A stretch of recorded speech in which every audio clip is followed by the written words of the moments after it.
আবারও উত্তপ্ত পাঞ্জাব হরিয়ানা সীমান্তের শম্ভু। শত শত কৃষককে আটকে দিয়েছে পুলিশ।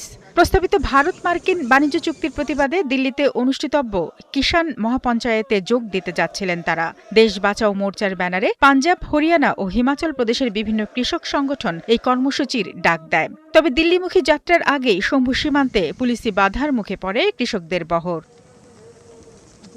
কিন্তু এই দৃশ্য নতুন নয়। ২০২৪ সালের ফেব্রুয়ারির দিল্লি চলো আন্দোলনের সময়ও একইভাবে শম্ভু সীমান্তে সিমেন্টের ব্লক, লোহার পেরেক এবং বহুস্তরের ব্যারিকেড বসিয়ে কৃষকদের রাজধানীমুখী যাত্রা ঠেকিয়েছিল পুলিশ। সেই ঘটনারই যেন পুনরাবৃত্তি দেখা গেল এবারও।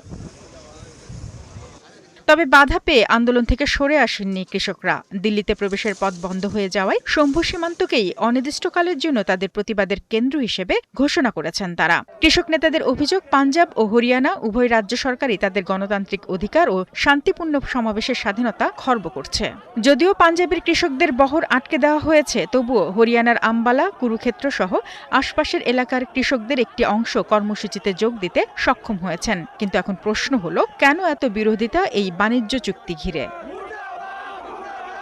কৃষক নেতাদের ভাষ্য, ভারত ও যুক্তরাষ্ট্রের মধ্যে আলোচনাধীন এই বাণিজ্য চুক্তি কেবল আমদানি রপ্তানির বিষয় নয়। এর সঙ্গে জড়িত রয়েছে কৃষি, দুগ্ধশিল্প, উৎপাদন খাত, ডিজিটাল বাণিজ্য, ই-কমার্স, মেধাস্বত্ব এবং পরিষেবা খাতের মতো গুরুত্বপূর্ণ ও স্পর্শকাতর বিষয়। তাদের আশঙ্কা, যুক্তরাষ্ট্রের তুলনামূলক সস্তা কৃষিপণ্য ভারতীয় বাজারে প্রবেশ করলে দেশীয় ক্ষুদ্র ও প্রান্তিক কৃষকরা প্রতিযোগিতায় টিকে থাকতে পারবেন না। এর ফলে লাখ লাখ কৃষক আর্থিক সংকটে পড়তে পারেন এবং প্রভাব পড়তে পারে প্রায় ৮ কোটি গ্রামীণ পরিবারের জীবিকায়। এছাড়া কৃষকদের অভিযোগ, চুক্তির খসড়া ও শর্তাবলী জনসম্মুখে প্রকাশ না করে সরকার পুরো প্রক্রিয়াটি গোপনীয়ভাবে এগিয়ে নিচ্ছে। তাই অবিলম্বে চুক্তির সব নথি প্রকাশ এবং সংশ্লিষ্ট পক্ষগুলোর সঙ্গে উন্মুক্ত আলোচনার দাবি জানিয়েছেন আন্দোলনকারীরা।